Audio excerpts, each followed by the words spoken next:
Selamat malam Bapak Ibu yang dikasihi Tuhan. Malam hari ini kita berkumpul kembali di acara kelas pendalaman Alkitab Perdatam. Dan malam hari ini kita akan melanjutkan topik pembahasan tentang kesesatan manusia. Ini adalah sesi yang keempat. Saya sendiri akan membawakan materinya. Sebelumnya mari kita tundukkan kepala. Kita satu dalam doa. Bapa kami di dalam surga, kami bersyukur untuk pertemuan kami malam hari ini. Terima kasih untuk kesempatan yang Tuhan berikan bagi kami untuk kami duduk diam, belajar lagi kebenaran firman-Mu Tuhan. Kiranya Tuhan pimpin kami, berikan hikmat akal budi, pencerahan pikiran Tuhan, supaya kami semakin mengerti apa yang Bapa kehendaki untuk kami lakukan, dan untuk kami praktekkan dalam kehidupan kami sehari-hari. Terima kasih Tuhan, di dalam nama Tuhan Yesus Kristus kami sudah berdoa dan bersyukur. Amin. Oke, saya share screen dulu.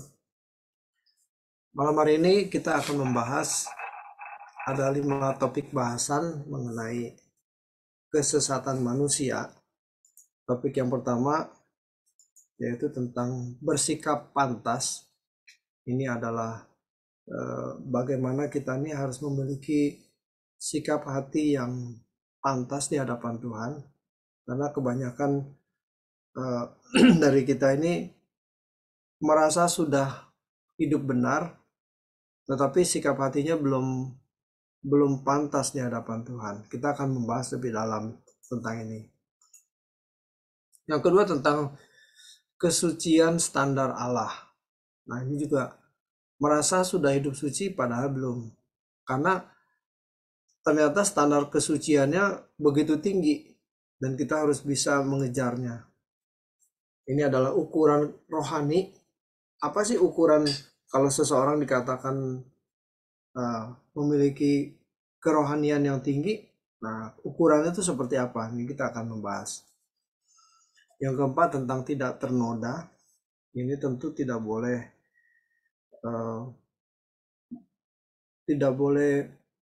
ternoda oleh pikiran-pikiran atau filosofi dunia yang masuk meracuni pikiran kita.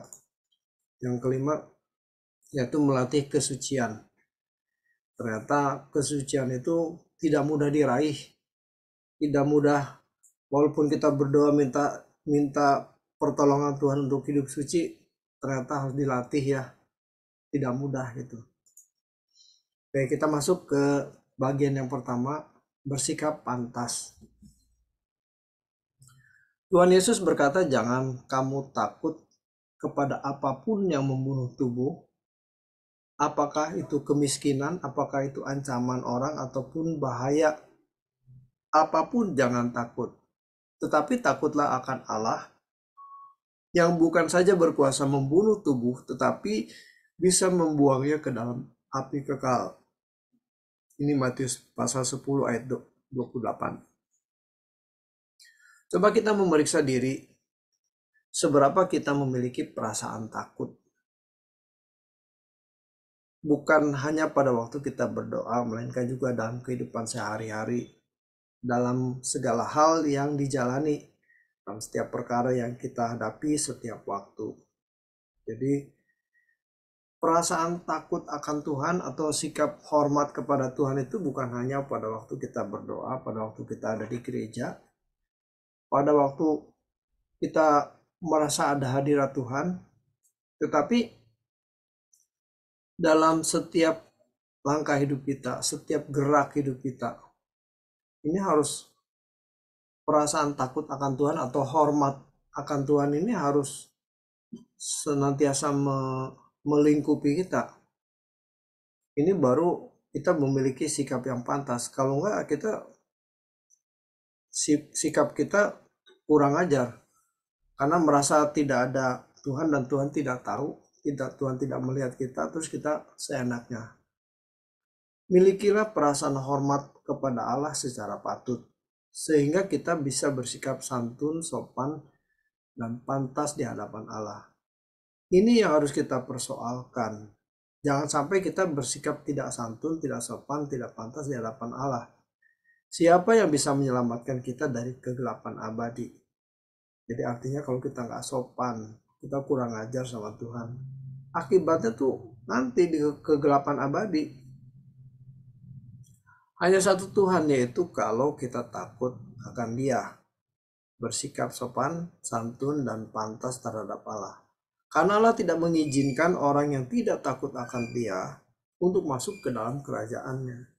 Orang yang kurang ajar, yang tidak hormat, suka-suka sendiri, nah, ini tidak akan masuk ke dalam kerajaannya. Ini secara logika aja begitu. Kita tidak akan izinkan orang yang tidak pantas masuk ke dalam rumah kita. Nah, demikian juga Allah tidak akan mengizinkan orang yang tidak takut akan Allah itu masuk ke dalam kerajaannya. Firman Tuhan di dalam perjanjian lama dan perjanjian baru jelas menunjukkan orang yang takut akan Allah itu terlindungi, terberkati.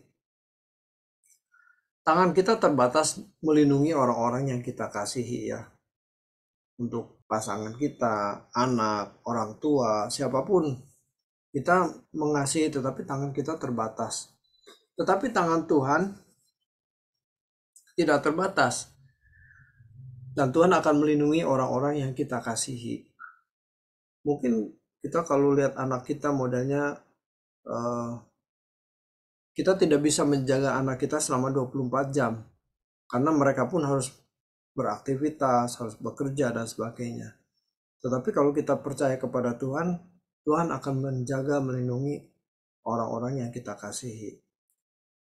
Kita tentu ingat bagaimana Abraham, seorang yang takut akan Allah, mendapat perlindungan bagi Lot, sekalipun Lot pernah melawan dan tidak menghormatinya. Jadi kita tahu ceritanya waktu Lot itu ya, itu gembala-gembala Lotnya itu berselisih dengan gembala-gembala Abraham. Si Lot ini disuruh milih, oh kamu ke kanan, aku ke kiri. Kalau kamu ke kiri, aku ke kanan gitu. Suruh milih. Padahal Lot ini adalah keponakannya, bukan adiknya atau kakaknya gitu. Abraham mengalah. Nah, tetapi ketika Sodom dan Gomora ini mau ditunggang balikan karena dosa-dosa dan kejahatannya, nah Allah tuh ingat, yang diingat tuh sebenarnya bukan Lotnya, Abraham. Jadi Allah karena memandang Abraham maka Lot diselamatkan, gitu ya. Orang-orang yang kita kasih juga akan diselamatkan, dilindungi, dijaga Tuhan kalau kita takut akan Dia. Nah, kita harus percaya itu ya. Kalau kita lihat Lot, waduh, siapa Lot itu udah kurang ajar sama tulangnya gitu ya. Suruh milih-milih duluan. Mestinya kan kalau disuruh milih gitu, nah ini kan dia harus menghormati tulang ya kan. Harusnya Abraham yang memilih eh, tanah duluan gitu. Ini malah dia yang milih duluan gitu. Arahkan diri kita hanya untuk satu hal ini, yaitu bagaimana memiliki hati yang takut akan Allah. Takut yang seharusnya.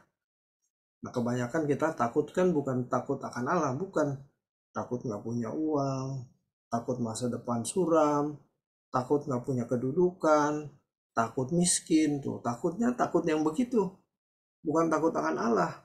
Ini bukan takut yang seharusnya. Hal ini tidak bisa kita peroleh dalam waktu singkat. Jadi hal bagaimana membangun hubungan atau sikap takut akan Allah ini tidak bisa dibangun dalam waktu yang singkat. Harus ada perjuangan. Langkah yang harus kita memiliki adalah lewat doa. Gereja yang benar bukanlah gereja yang ditandai dengan kekayaan materi atau dipenuhi dengan mujizat. Tetapi gereja yang benar adalah gereja yang berdoa dengan tekun. Makanya Pak Eras mencanangkan ya doa pagi bersama, itu mendidik atau mengajak jemaat supaya tekun berdoa. Setiap pagi bangun pagi jam 5 ikut doa begitu ya. Karena itu yang membuat sikap hormat dan takut akan Allah tuh di situ bisa terbangun gitu. Kalau berdoa aja nggak pernah, bagaimana kita bisa memiliki sikap hormat dan takut akan Tuhan? Ini ironis sekali gitu. Pastikan kita memiliki hati takut akan Allah. isilah waktu hidup kita untuk berdoa, membaca Alkitab, mendengarkan khotbah, juga dalam persekutuan dengan orang-orang yang baik. Karena hal itu akan membangun hati takut akan Allah. Ketika kita meninggal dunia, kita masuk dalam kegelapan sebentar karena kita masuk transisi. Namun selanjutnya kita akan membuka mata, ada terang dan menghampiri, ada terang yang menghampiri dan membawa kita ke rumah abadi, rumah Bapa di surga. Nah, ini iman kita harus tertuju kepada itu ya, langit baru, bumi baru. Oke, sekarang yang kedua yaitu tentang kesucian standar Allah. Ini kesuciannya tidak bisa separuh-separuh, tidak bisa 80%, tidak bisa 90%. Ini harus masuk standar Allah.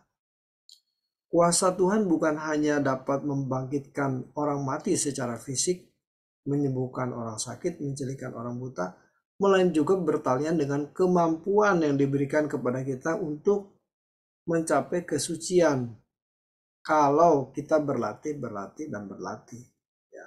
Jadi rupanya kesucian itu bukan diberikan oleh Allah, diberikan kepada kita kemudian kita langsung jadi hidup suci gitu ya. Tidak. Harus lewat perjuangan dan berlatih.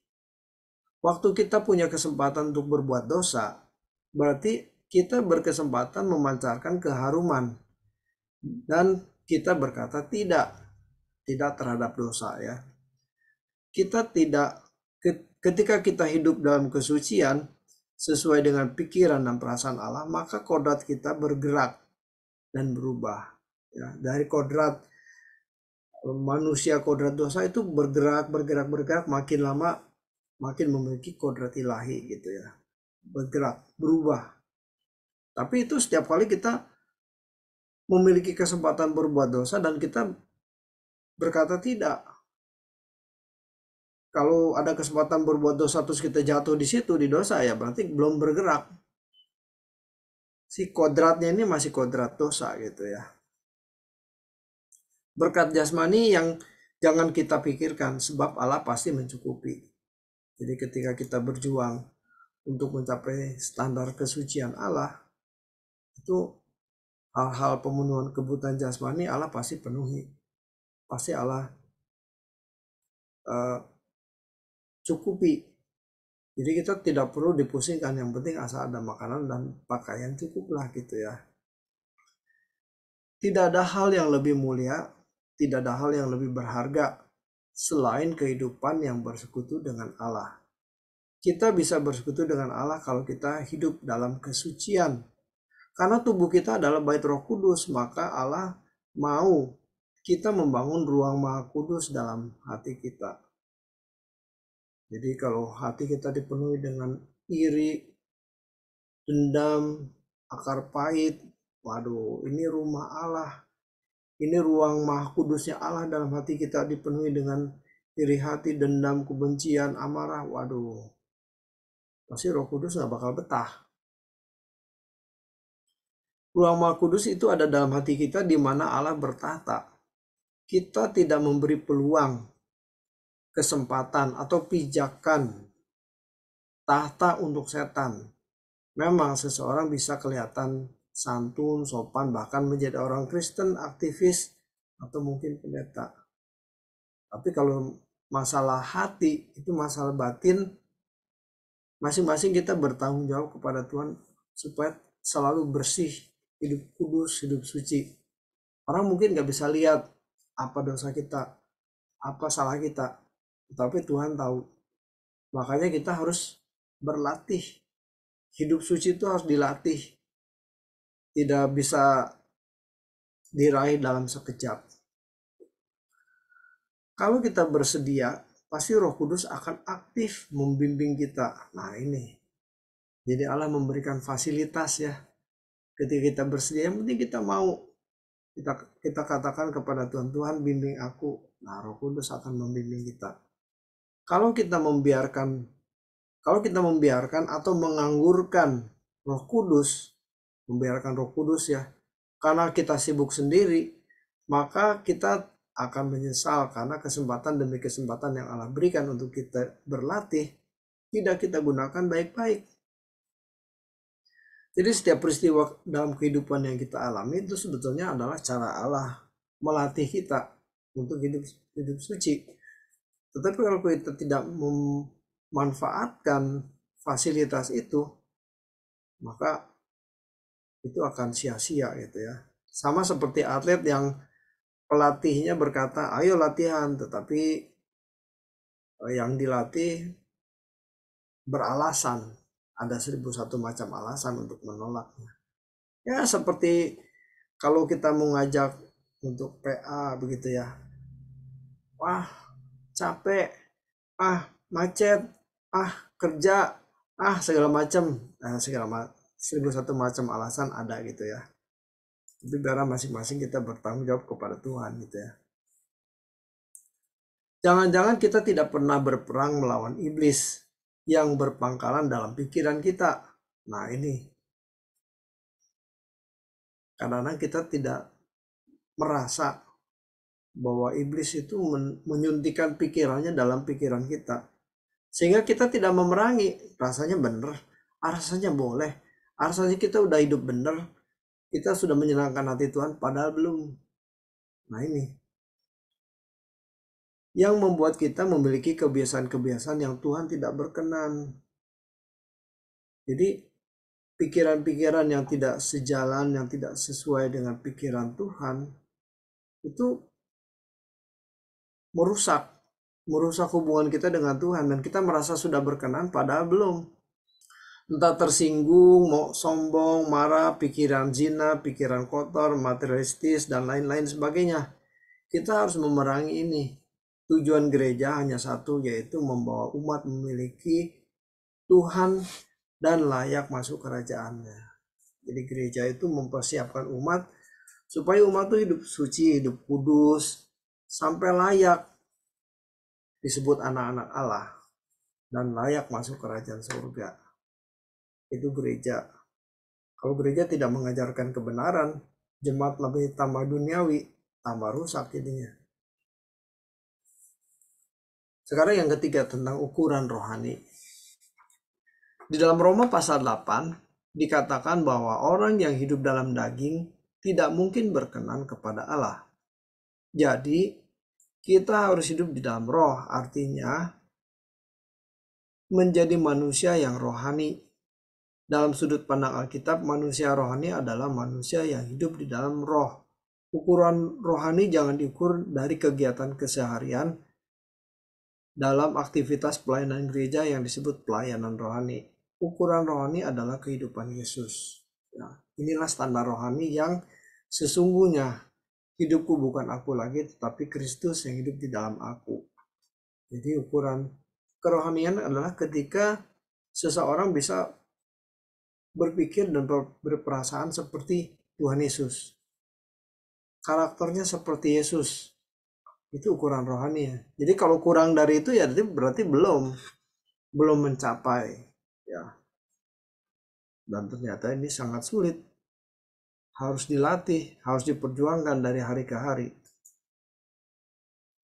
Jadi untuk berkenan harus hidup di dalam roh. Di dalam roh sepenuhnya, bukan setengah roh. Bukan 80% roh, bukan 90% roh ya, tetapi harus sepenuhnya. Karena firman Tuhan mengatakan kita tidak bisa mengabdi kepada dua Tuhan. Jadi separuh kepada roh, separuh kepada dunia gitu ya. Nggak bisa ya. Terang tidak bisa dipersekutukan dengan gelap. Sepenuhnya untuk Tuhan atau tidak sama sekali. Nggak usah. Kalau nggak mau sungguh-sungguh nggak usah ikut Tuhan begitu ya. Wah ini ekstrim sekali ya. Kalau mau ikut Tuhan ayo sungguh-sungguh serius. Tinggalkan dunia begitu. Tidak boleh ada percintaan dengan dunia. Nah ternyata standarnya tinggi sekali, yaitu harus hidup di dalam roh, baru disebut rohani. Menurut daging bukan hanya berarti orang yang hidup di dalam pelanggaran moral, melainkan semua kehendak dan keinginan yang tidak sesuai dengan Roh Kudus itu kedagingan. Wah, berarti susah ya. Berbuat baik pun kalau tidak sesuai dengan keinginan Tuhan, itu masih kedagingan. masih kedagingan. Karena ternyata banyak orang berbuat baik juga motivasinya macam-macam. Ada yang berbuat baik ingin dilihat, ingin dipuji, ingin tenar, oh ini orang baik gitu ya. Jadi bukan dengan hati yang tulus. Engkau memberi, tangan kanan memberi, tangan kiri tidak boleh tahu. Wah, itu susah ya. Pokoknya semua kehendak atau keinginan yang tidak sesuai dengan Roh Kudus itu kedagingan. Kalimat-kalimat gini bacanya gampang ya, tapi mempraktekannya setengah mati nih. Harus direnungkan, nanti sudah direnungkan, masukkan dalam pikiran, dan ketika kita beraktivitas sehari-hari itu harus diterapkan, harus kita ingat-ingat. Waduh, betapa sulitnya ya jadi orang Kristen ya. Rata-rata orang tidak berani berkata, aku masih hidup dalam daging. Tetapi mungkin juga ada orang berkata, rasanya aku masih hidup dalam kedagingan. Lalu kalau masih kedagingan bagaimana? Berarti tidak berkenan di hadapan Allah. Karena kalau hidup menurut roh, harus roh Allah sepenuhnya yang menguasai kita. Tidak bisa separuh, tidak bisa 80%, tidak bisa juga 95%. Harus 100%. Ini perjuangan yang luar biasa sulitnya. Apa yang kita serap dari dunia sejak kecil, itu membangun niat, hasrat, cita-cita, dan selera. Inilah kedagingan. Jadi orang filosofinya kan cari uang supaya bisa hidup bahagia, cari fasilitas selengkap-lengkapnya supaya dia mudah bisa sukses, hidup bahagia begitu ya. Nah itu membangun hasrat cita-cita. Inilah kedagingan karena itu filosofi manusia gitu. Apapun itu, walaupun kelihatannya baik, tetapi kalau tidak sesuai dengan kehendak Roh Kudus, itu kedagingan. Tuhan Yesus mengatakan, makananku melakukan kehendak Bapa dan menyelesaikan pekerjaannya. Nah, filosofinya kan beda. Kalau manusia itu ketika memiliki filosofi, ya pokoknya cari uang sebanyak-banyaknya, pokoknya hidupnya sukses, supaya sukses dan bahagia gitu. Kalau Tuhan tidak mengajarkan begitu, asal ada makanan pakaian cukuplah. Nah terus uang yang kita dapatkan itu untuk apa? Untuk melakukan kehendak Bapa dan menyelesaikan pekerjaannya. Jadi orientasinya itu adalah kehendak Bapa. Tidak boleh kehendak kita hidup suka-suka sendiri. Wah, ini jauh sekali nih. Dengan filosofi yang kita terima, yang kita serap dari lingkungan, dari orang tua, dari pendidikan, jauh sekali. Ia tidak mengatakan kehendakku, melainkan kehendak Bapa. Tuh, Tuhan Yesus ya bilangnya gitu kan. Makananku ya melakukan kehendak Bapa, bukan melakukan kehendak sendiri, bukan melakukan kehendakku gitu. Ini namanya hidup menurut roh atau di dalam roh, bukan di dalam daging. Wow. Kalau jujur sebenarnya kita sudah ketinggalan jauh. Banyak dari kita sudah ketinggalan jauh. Ketika mau kembali kepada trek yang benar, betapa sulitnya. Karena filosofi pikiran manusia itu sudah begitu menempel dalam pikiran kita. Filosofi dunia itu sudah begitu mengakar gitu ya. Jadi betapa sulitnya kalau kita mau kembali ke trek yang benar, kita mau berpikir bahwa makananku ya melakukan kehendak Bapa dan menyelesaikan pekerjaannya. Wow, sulit sekali gitu. Hanya orang yang rohani yang masuk ke dalam kerajaan surga sebagai anggota keluarga kerajaan Allah. Ini kedengarannya mustahil, tetapi yang mustahil bagi manusia tidak mustahil bagi Allah. Nah, kalau kita mau berjuang, Roh Kudus pimpin kita, Allah memberikan fasilitas, Roh Kudus itu penolong ya, Parakletos. Itu apa yang mustahil bagi manusia itu tidak mustahil bagi Allah.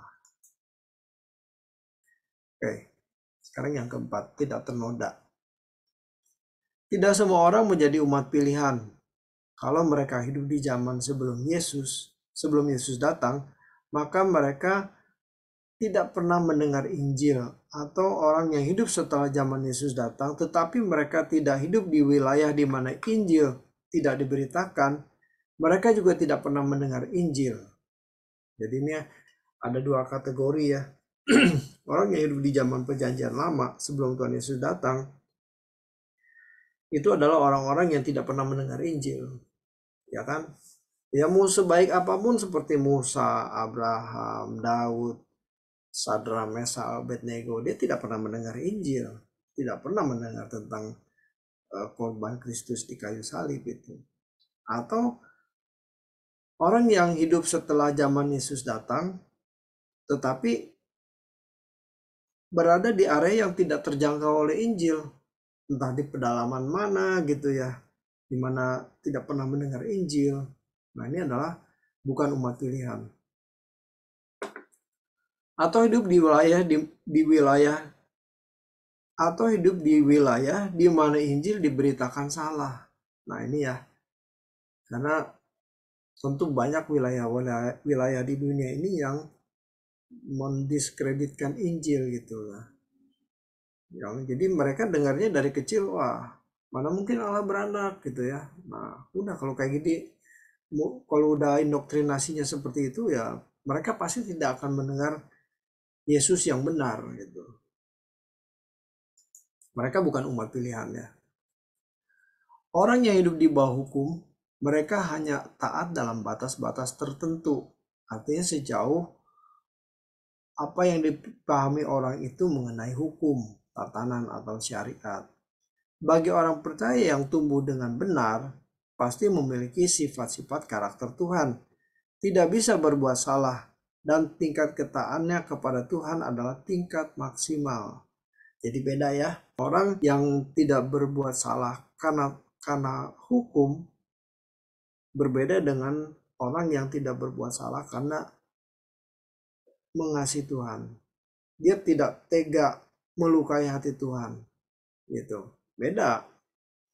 Kalau orang takut hukum ya dia tidak berbuat salah, tidak akan melanggar moral, tidak akan melanggar hukum. Karena takut dihukum gitu. Orang tidak korupsi itu kan juga karena takut masuk penjara gitu kan.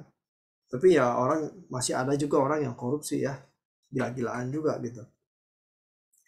Tetapi berbeda dengan orang yang tidak korupsi karena dia mengasihi sesama. Kalau gua korupsi ini menyengsarakan sesama, menyengsarakan rakyat. Saya mengasihi Tuhan, mengasihi sesama. Tuh, beda. Jadi dia tidak akan berbuat salah dalam hal ini. Bahkan mungkin kalimat yang ekstrim itu tidak bisa berbuat salah. Karena mengasihi Tuhan, mengasihi sesama tidak bisa berbuat salah gitu. Artinya bukan hanya tidak melanggar hukum, tetapi mengerti apa yang Tuhan kehendaki dalam hidupnya. Nah, ya karena mengasihi Tuhan, dia mengerti apa yang harus dilakukan. Untuk menjadi satu frekuensi dengan Tuhan, diperlukan kesungguhan dan melewati perjalanan waktu. Jadi tidak bisa cepat. Kesalahan banyak orang yaitu menganggap bahwa hal ini mudah. Gampang lah, nanti jadi hidup suci kita bisa mengerti kehendak Tuhan, gampang lah gitu. Nah, ini sebuah kesalahan ya. Mencari Tuhan itu lebih mudah dari mencari uang. Padahal mencari Tuhan lebih susah dari mencari uang. Mencari Tuhan bukan hanya pergi ke gereja mengikuti kebaktian lalu otomatis mengenal Tuhan sebagai Tuhan dan Juru Selamat. Mengenal Tuhan berarti mengenal pribadinya. Kalau kita mengatakan menerima Tuhan, berarti kita menerima sifat-sifatnya dan karakternya, karakter Allah. Itu baru bisa dikatakan menerima Tuhan. Banyak orang tidak mau belajar, fokusnya hanya kepada dunia, yang membuat mereka tidak punya fokus bagaimana menjadi perawan suci. Perawan suci ini adalah kondisi yang digambarkan oleh Paulus ya, untuk jemaatnya yang dipersiapkan bagi Tuhan. Perawan suci ini menggambarkan bahwa orang-orang yang pikirannya tidak tercemar oleh filosofi dunia. Ya. Jadi mestinya kita sudah bisa berpikir dengan cara berpikir rohani seperti ini. Kalau tidak, kita akan diterkam oleh dunia. Ironis, banyak anak muda sekarang ini yang dipersiapkan setan untuk menjadi penghuni neraka. Jadi disuntikan pikiran-pikirannya kepada anak-anak muda sehingga dia akan menjadi seperti iblis gitu ya. Sampai titik tidak bisa mengenal Tuhan lagi. Hatinya tidak mampu menangkap kehadiran Tuhan, tidak mampu percaya Tuhan itu hidup. Ini pikiran-pikiran yang disuntikan iblis kepada manusia.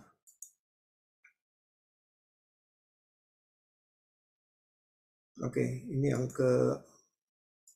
yang kelima, melatih kesucian ya. Sejatinya tujuan diadakannya gereja dan pelayanan hanya satu, yaitu supaya umat memiliki Tuhan dengan benar. Dengan memiliki Tuhan, umat layak menjadi anak-anak Allah, menjadi anggota keluarga kerajaan surga, dan memiliki hidup yang penuh pengharapan. Jadi status umat orang percaya itu bukan hanya statusnya sebagai anak Allah ya, tetapi keberadaannya itu benar-benar layak disebut anak-anak Allah.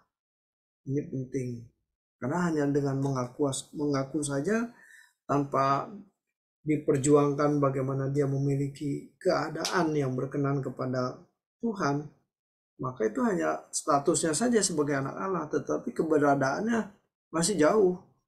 Karena untuk mengubah keberadaan manusia itu harus lewat proses, lewat sekolah kehidupan.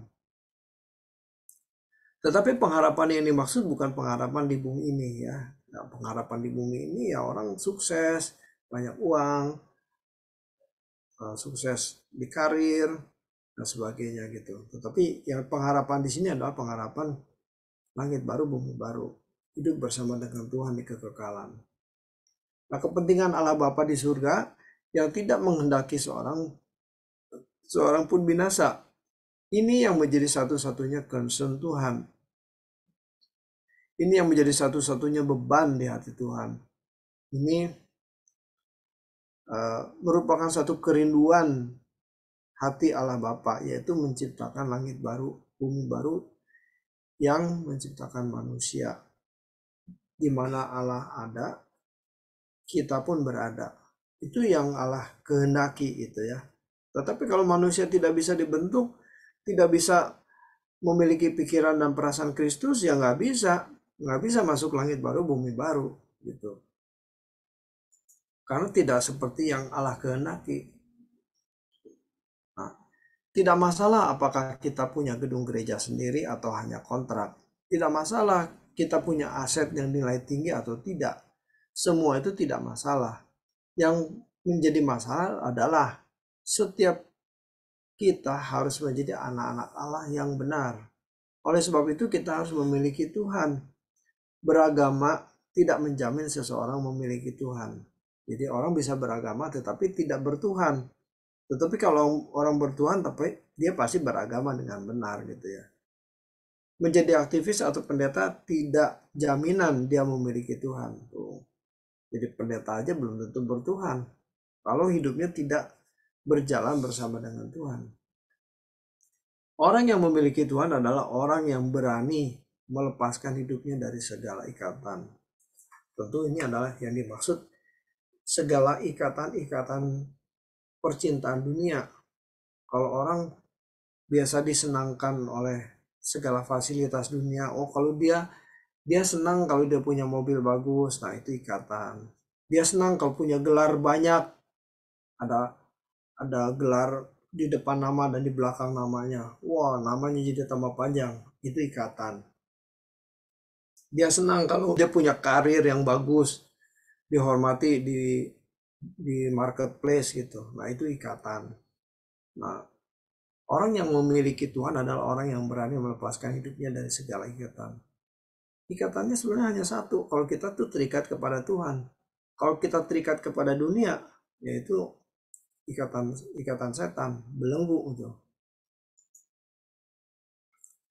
Ikatan itu adalah dosa, karena Allah tidak bisa dipersekutukan dengan dipersekutukan dengan kegelapan. Terang tidak bisa bersekutu dengan gelap. Apapun, bagaimanapun, sukar atau sangat sukar, kita harus menjadi suci. Jadi hal menjadi suci ini hal yang harus diperjuangkan. Kalau dilatih setiap hari, maka kita bisa melakukannya. Semua yang dilatih itu bisa. Semua yang dibiasakan itu bisa menjadi mudah. Dan demikian juga dengan kesucian ya. Kalau orang berlatih, olahragawan setiap hari 8 jam main bulu tangkis ya, dia bisa jadi juara dunia. Orang mau jadi pemusik handal ya, setiap hari minimal 3 jam 4 jam latihan main piano, wah jadi jago lah dia main pianonya begitu ya. Nah ini juga sama, ketika kita menjalankan hidup kita sehari-hari, kita belajar melatih hidup suci di hadapan Tuhan. Karena Tuhan selalu hadir dan Tuhan selalu lihat kita. Nah ini kalau kita latih, itu pasti bisa. Pasti bisa ya. Setan telah menenggelamkan orang dengan banyak kesibukan, dengan berbagai filosofi, cara pandang, prinsip-prinsip hidup yang mengantar ke neraka, ke api kekal. Sebenarnya kita adalah orang-orang yang telah disesatkan agar kita tidak pernah berlatih untuk hidup dalam kesucian. Jadi seringkali iblis itu, setan itu mengajarkan nggak mungkin hidup suci, nggak mungkin selama hidup di dunia, nggak mungkin bisa kudus gitu ya. Nah, ini kalau pikiran kita disuntikan begitu, ya udah kita jadi nggak berlatih juga, nggak berlatih untuk hidup suci agar bisa bersekutu dengan Allah. Jadi kita harus berlatih agar kita bisa bersekutu dengan Allah. Maka kita harus terus berlatih, berjuang untuk masuk dalam proses yang Allah sediakan. Jadi Allah bekerja dalam segala sesuatu untuk mendatangkan kebaikan. Kebaikannya itu adalah serupa dengan Tuhan Yesus. Ini harus suatu proses, maka harus berlatih. Kalau tidak dilatih tidak bisa. Tidak ada orang yang baru lihat piano terus tiba-tiba dia bisa main. Tidak bisa. Orang yang berlatih setahun 2 tahun aja belum tentu jago gitu ya. Itu mungkin butuh waktu bertahun-tahun dengan ketekunan. Lama-lama dia bisa pinter main pianonya begitu. Oke. Saya sudah menyelesaikan pembahasan materi. Sekaligus saya buka ruang kita berdiskusi pada malam hari ini. Silahkan kalau mau berdiskusi, mau menambahkan, mau di-sharingkan. Oke, saya kira kita cukupkan dulu sampai di sini ya. Minggu depan akan dilanjutkan di sesi yang kelima oleh Pak James. Kita tutup dengan doa ya. Oke. Bu Rosita silakan menutup kita dalam doa, silakan Bu. Mari kita bersatu di dalam doa. Segala pujian, segala hormat, segala kemuliaan dan segala keagungan hanyalah bagimu saja ya Bapa yang kudus, yang kami sapa, kami sembah dalam nama Yesus Kristus, Tuhan dan Juru Selamat kami. Bapa, kami bersyukur buat kesempatan yang Tuhan anugerahkan bagi kami pada malam hari ini Tuhan, untuk mempelajari bagian dari firman Kristus. Biarlah itu sungguh-sungguh menerangi perjalanan hidup kami Tuhan. Kuasa Roh Kudus-Mu yang memampukan kami untuk dapat menghidupi firman Tuhan di dalam kehidupan kami, agar manusia batinia kami semakin diperbaharui dari hari ke hari, bahkan serupa dengan Yesus Kristus sebagaimana yang Tuhan kehendaki di dalam kehidupan anak-anak-Mu Bapa, di dalam nama Tuhan Yesus Kristus. Terima kasih Tuhan Yesus. Entahlah kami berpisah sebentar lagi Tuhan satu sama lain, tapi kuasa Roh Kudus-Mu tetap mempersatukan kami. Kasih Kristus tetap mempersatukan kami Bapa, di dalam nama Yesus Kristus. Dan kami hendak membaringkan tubuh kami hendak istirahat malam nanti Tuhan. Biarlah Engkau tetap menyertai, melindungi kami Tuhan, di dalam istirahat nanti malam ya Tuhan, sepanjang kawal malam. Sampai besok pagi kami boleh bangun dengan tubuh yang sehat sempurna, dan memulai kehidupan kami lebih dahulu bersekutu dengan Bapa di surga, mencari wajah-Mu, menikmati hadirat-Mu ya Bapa, karena sungguh indah bersamamu selamanya ya Bapa, dengan pimpinan Roh Kudus-Mu. Terima kasih Bapa yang mulia, glory bagimu ya Yesus. Dalam nama Tuhan Yesus Kristus, kami sudah berdoa dan mengucap syukur. Haleluya. Amin. Tuhan memberkati. Selamat malam. Selamat malam, Pak. Selamat malam semua. Selamat malam. Terima kasih. Bye.